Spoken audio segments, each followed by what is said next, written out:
تدبر قرآن امین احسن اصلاحی سورہ حج آیات 77 تا 78 آگے کا مضمون۔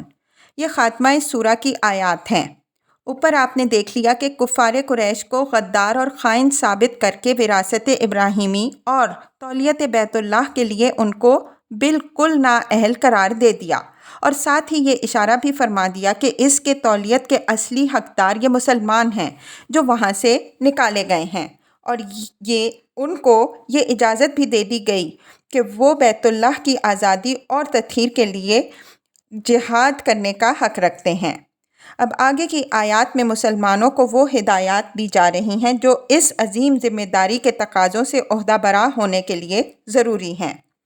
آیات ملاحظہ فرمائیے۔ اعوذ باللہ من الشیطان الرجیم، بسم اللہ الرحمن الرحیم۔ یا ایہا الذین آمنوا ارکعوا واسجدوا واعبدوا ربکم وافعلوا الخیر لعلکم تفلحون، وجاہدوا فی اللہ حق جہادہ هو اجتباکم وما جعل علیکم فی الدین من حرج ملت ابیکم ابراہیم هو سماکم المسلمین من قبل وفی ھذا لیکون الرسول شہیدا علیکم وتکونوا شہداء علی الناس فاقیموا الصلاة وآتوا الزکاة واعتصموا باللہ هو مولاکم فنعم المولا ونعم النصیر۔ اے ایمان والوں، رکوع اور سجدہ اور اپنے رب کی بندگی کرتے رہو اور بھلائی کے کام کرو تاکہ فلاح پاؤ، اور اللہ کی راہ میں جد و جہد کرو جیسا کہ اس کا حق ہے۔ اسی نے تم کو برگزیدہ کیا اور دین کے معاملے میں تم پر کوئی تنگی نہیں رکھی۔ تمہارا باپ ابراہیم علیہ السلام کی ملت کو تمہارے لیے پسند کیا۔ اسی نے تمہارا نام مسلم رکھا اس سے پہلے، اور اس قرآن میں بھی تمہارا نام مسلم ہے تاکہ رسول تم پر اللہ کے دین کی گواہی دے اور تم لوگوں پر اس کی گواہی دو، اور نماز کا اہتمام رکھو اور زکوٰۃ ادا کرتے رہو اور اللہ کو مضبوط پکڑو، وہی تمہارا مرجع ہے، اور کیا ہی خوب مرجع ہے اور کیا ہی خوب مددگار۔ الفاظ کی تحقیق اور آیات کی وضاحت۔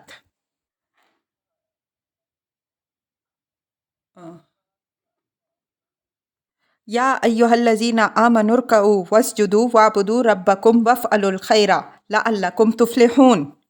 اوپر ہم اشارہ کر چکے ہیں کہ یہ اس منصب امامت کے تقاضے بیان ہو رہے ہیں جس کی اس سورہ میں بشارت دی گئی ہے۔ یہ منصب ایک عظیم سرفرازی بھی ہے اور ایک عظیم ذمہ داری بھی۔ اس وجہ سے سب سے پہلے رکوع و سجود کا حکم ہوا۔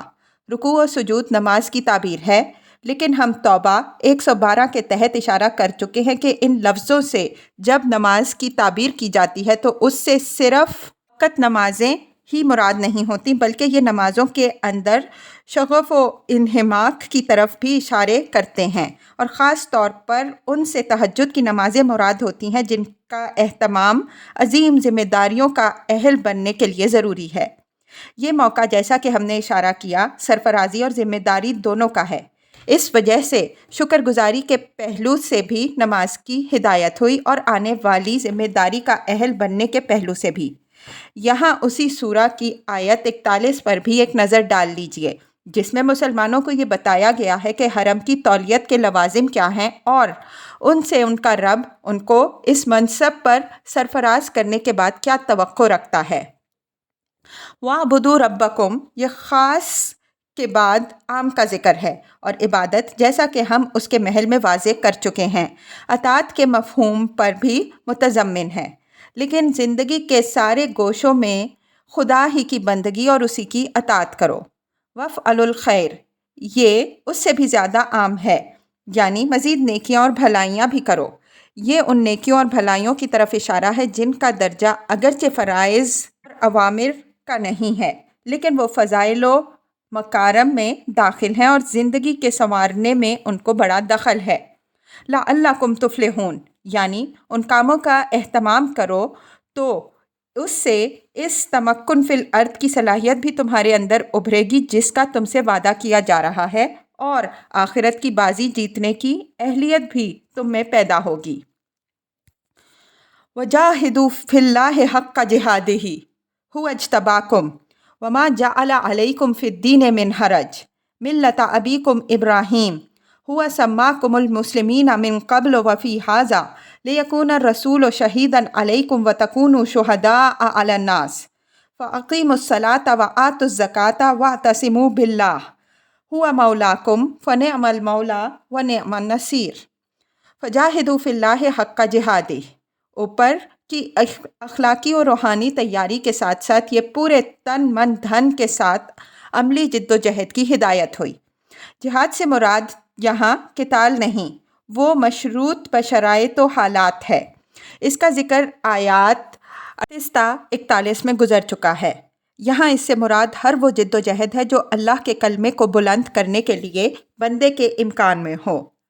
فی اللہ میں مضاف محذوف ہے، یعنی فی سبیل اللہ، اور حق کا جہاد ہی سے مقصود یہ تنبیہ ہے کہ یہ جد و جہد نیم دلی اور کمزوری کے ساتھ مطلوب نہیں ہے، بلکہ اس کے لیے جی جان کی بازی لگا دی جائے۔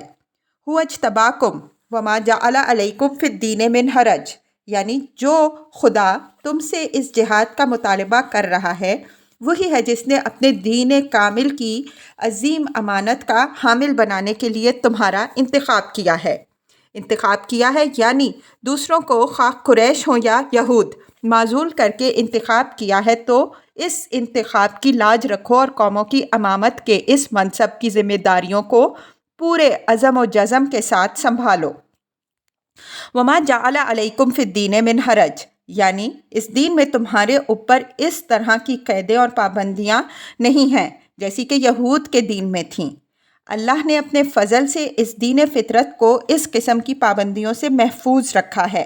مطلب یہ ہے کہ ہر چند یہ بار ہے تو عظیم، لیکن ایسا نہیں ہے کہ تم اس کو اٹھا نہ سکو۔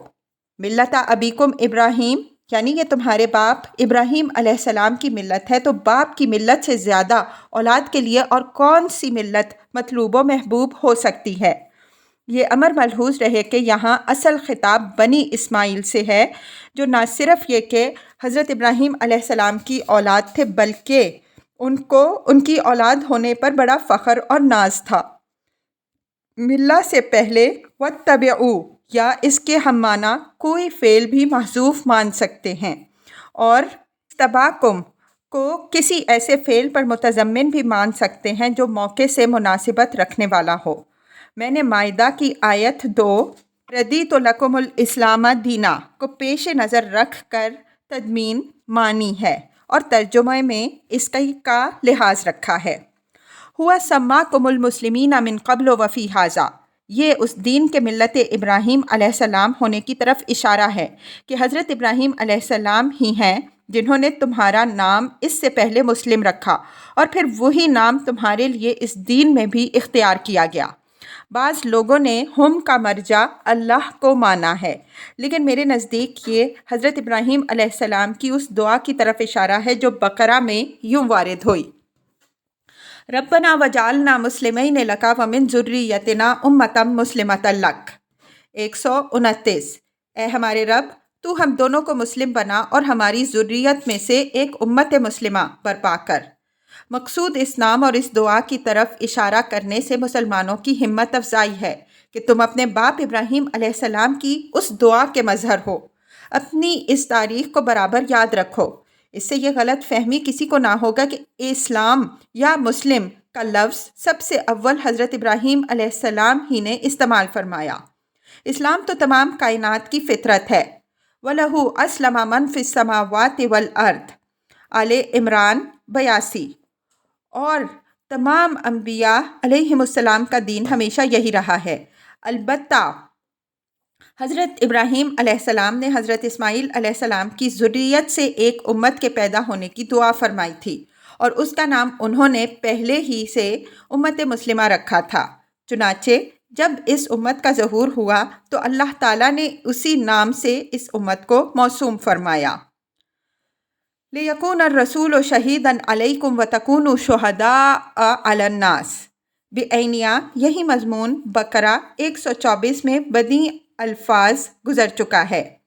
وَكَذَلِكَ جَعَلْنَاكُمْ أُمَّةً وَسَطًا لِتَكُونُوا شُهَدَاءَ عَلَى النَّاسِ وَيَكُونَ الرَّسُولُ عَلَيْكُمْ شَهِيدًا، اور اسی طرح ہم نے تم کو ایک ایسی امت بنایا جو وسط شاہراہ پر قائم ہے، تاکہ تم لوگوں پر اللہ کے دین کی گواہی دینے والے بنو اور رسول تم پر اللہ کے دین کی گواہی دے۔ یہ اس انتخاب کا مقصد بیان ہوا ہے کہ اللہ نے تمہارا انتخاب سب کو معزول کر کے اس لیے فرمایا ہے کہ جس طرح اللہ کا رسول تم پر اللہ کے دین کی گواہی دے، اسی طرح تم قیامت تک خلق پر اللہ کی دین کی گواہی دینے والے بنو۔ یہی تمہارے وجود کا مقصد اور تمہارے اصطفاء و اجتباء کی غایت ہے۔ اس شہادت کے مقتضیات پر ہم بقرہ 143 کے تحت گفتگو کر چکے ہیں۔ فَأَقِیمُوا الصَّلَاةَ وَآتُوا الزَّکَاةَ وَاعْتَصِمُوا بِاللَّهِ هُوَ مَوْلَاکُمْ فَنِعْمَ الْمَوْلَىٰ وَنِعْمَ النَّصِيرُ۔ اوپر والی آیت میں نماز ہی سے بات کا آغاز ہوا اور اس کا پہلو ہم واضح کر چکے۔ اب یہ نماز اور زکوٰۃ کے اہتمام کی ہدایت ہی پر سورہ ختم ہو رہی ہے۔ یہاں نماز و زکوٰۃ کے اس اہتمام کی ہدایت شہادت علی الناس کی اس ذمہ داری کے پہلو سے ہے جو اس امت پر ڈالی گئی ہے۔ انہی دو ستونوں پر جیسا کہ تفسیر سورہ بقرہ واضح کر چکے ہیں پورے دین کی عمارت قائم ہے۔ اس وجہ سے جب تک ان کا اہتمام باقی رہے گا دین باقی رہے گا، اگر ان کا اہتمام ختم ہو جائے گا تو دین بھی منہدم ہو جائے گا۔ وَاعْتَصِمُوا بِاللَّهِ اور وَاعْتَصِمُوا بِحَبْلِ اللَّهِ کے مفہوم میں کوئی فرق نہیں ہے۔ یہ ان مشکلات کا مداوع بتایا گیا ہے جو شہادت حق کی راہ میں پیش آئیں گی۔ فرمایا کہ پورے عزم و جزم کے ساتھ اپنے موقف پر ڈٹے رہو، اپنے رب کو یاد رکھو، اس کی کتاب کو مضبوطی کے ساتھ پکڑو اور اس کی مدد و نصرت پر پورا بھروسہ رکھو، وہ بہترین مرجع اور بہترین مددگار ہے۔ ان سطروں پر اس سورہ کی تفسیر تمام ہوئی۔ وآخر دعوانا ان الحمد للہ رب العالمین۔ رحمان آباد 6 جولائی 1973۔